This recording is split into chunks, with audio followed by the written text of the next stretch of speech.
Je croyais pendant longtemps être divisé sur ce film, mais je crois bien en définitive que c'est tout le contraire. Twip, bonjour et bienvenue sur Haricoscope, la chaîne faite avec le cœur et tournée avec les pieds.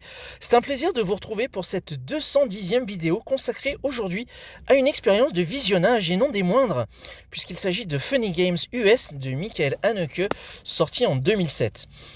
Comme d'habitude, je vous débriefe tout cela pendant un timelapse durant lequel je réalise des sketchcards qui serviront de vignettes pour habiller mes vidéos antérieures. Avant d'entrer dans le vif du sujet, et même si je n'apprécie pas la démarche pourtant nécessaire ici, cette vidéo contiendra quelques spoilers et comme toujours, je ne donnerai qu'un avis purement subjectif. Donc, vous voilà prévenu. À l'heure où je réalise tout ceci, il était initialement prévu que je sorte une vidéo sur The Mandalorian dont la saison 3 débute tout juste sur la plateforme Disney+.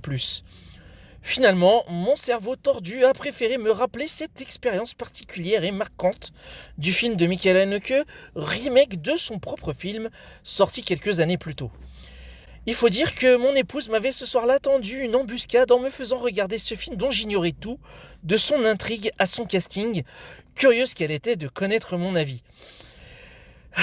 Eh bien, je dois dire que ça a été un roller coaster émotionnel, car si j'avais singulièrement détesté ce film dès le début du générique de fin, j'ai eu par la suite, pendant un temps, une réflexion un peu plus mitigée sur le sujet. Les semaines passées aidant, je suis revenu à ma première impression, un profond sentiment d'arnaque et de tricherie sans nom, où la vacuité de l'histoire est remplacée par un simple procédé visuel qui n'a pas pour fonction d'être au centre de celle-ci. Mais je vais y revenir plus tard. Funny Games US raconte l'histoire d'une petite famille bien sous tout rapport et qui part en week-end à la maison de campagne située au bord d'un lac. Elle voit sa tranquillité mise à rude épreuve dès lors qu'un jeune homme, aux allures BCBG et ganté de blanc, sorti de nulle part, fait irruption dans la cuisine demander des œufs.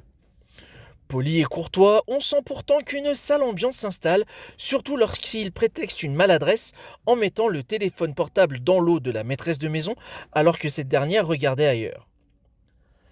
Bientôt rejoint par un second complice, tout aussi dandy et tiré à quatre épingles, ce sinistre duo va peu à peu prendre le contrôle de la maison et de leurs occupants afin de les séquestrer pour leur petit plaisir sadique. L'ambiance est au thriller psychologique et on a même parfois de la peine pour cette famille qui se fait totalement mener par ces deux terreurs alors que tous les signaux d'alarme sont appuyés et mis en scène. Au fil du film, les pires choix du père de famille et de son épouse s'enchaînent.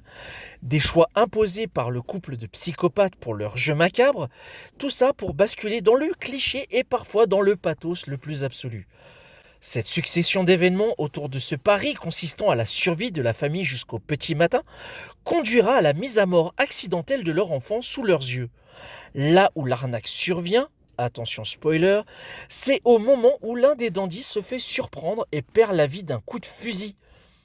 Alors que l'histoire est présentée et ancrée dans une réalité semblable à la nôtre, le complice dégaine une télécommande pour rembobiner la scène, ce qui fait revenir son ami à la vie comme s'il était dans un film.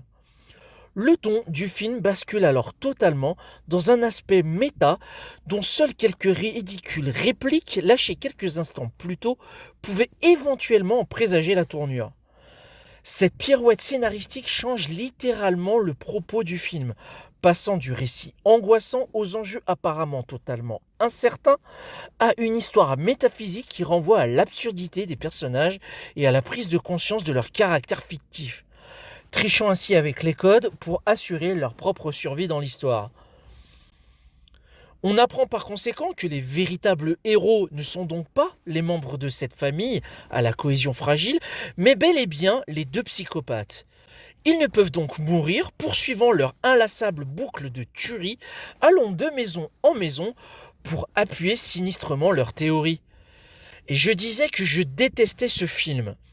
C'est vrai, j'avais le sentiment qu'il m'avait trahi dans sa proposition de thriller initialement amorcée. La mise en scène, la photographie, l'ambiance qui était alors posée et avérée, tout ceci conduisait et confirmait la suspension d'incrédulité en tant que spectateur à visionner un film dont les enjeux seraient la confrontation entre une famille isolée et leur ravisseur. Mais la cassure de ton par l'intervention de la télécommande et le retour en arrière de la scène de la fusillade est selon moi totalement mal amenée et mal rythmée. Elle me semble sortie de nulle part pour le simple but de nous déstabiliser. Ça peut fonctionner, ok, mais pas sur moi. Pas sur moi, puisque si un film souhaite changer de ton pendant son déroulé, cela ne doit pas se faire au détriment de la cohésion de l'ensemble de l'œuvre. Pour donner un exemple plus parlant, c'est comme si vous regardiez Indiana Jones se confronter à des nazis et que pour se sortir d'un mauvais pas, il utilise la DeLorean de Doc Brown pour voyager dans le temps. Sans préambule explicite ni démonstration. On est d'accord, cela n'a strictement aucun sens. Eh bien, Funny Games souffre de cette mécanique maladroite selon moi.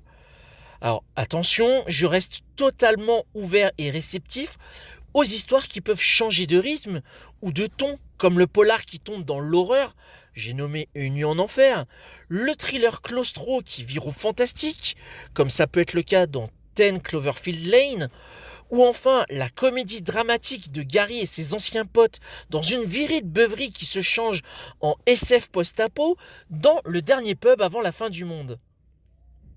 Tous les exemples que je viens de citer ont pour point commun le fait que la cohésion de l'ensemble de l'œuvre est respectée. Je veux dire par là que dès la première partie du film, il dissémine suffisamment d'éléments pour accompagner le revirement. Que ce soit par la mise en scène, une direction artistique particulière, le phénomène fonctionne.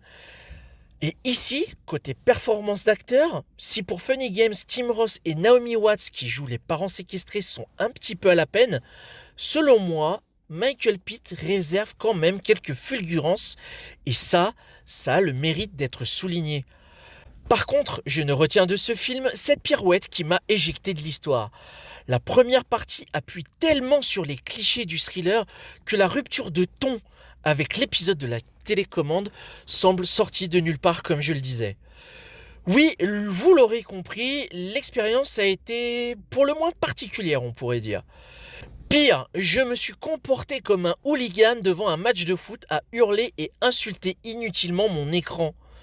Après avoir accusé le coup, j'en suis venu à me demander par la suite si cette même rupture de ton était volontairement souhaitée par le réalisateur qui s'initie son propre remake, je le rappelle, ou bien s'il s'agissait d'une négligence d'écriture. Dans les deux cas, après réflexion, l'émotion qui ressort de cette expérience de visionnage, ça reste de la colère et de la déception car les promesses de cette confrontation entre ces deux jeunes complètement tarés derrière leur image bon chic, bon genre et cette famille volent littéralement en éclats et me laissent sur ma faim. C'est aussi pour cette raison que je ne suis pas client du cinéma de David Lynch, à l'exception du film Dune. Ceci reste cependant une autre histoire. Voilà, cette vidéo est à présent terminée. Merci beaucoup de l'avoir regardée jusqu'au bout. Si elle vous a plu, n'hésitez pas à la liker et à la partager sur les réseaux sociaux. Si vous avez vu Funny Games US, n'hésitez pas à en discuter dans les commentaires, dans les limites du respect et de la cordialité bien évidemment, car cet espace reste aussi et surtout le vôtre. D'ici là, prenez soin de vous, plus de funkitude, et à bientôt pour une prochaine vidéo. Ouais, à la réflexion, je mettrais bien Funny Games avec Mulholland Drive et Twin Peaks, tiens.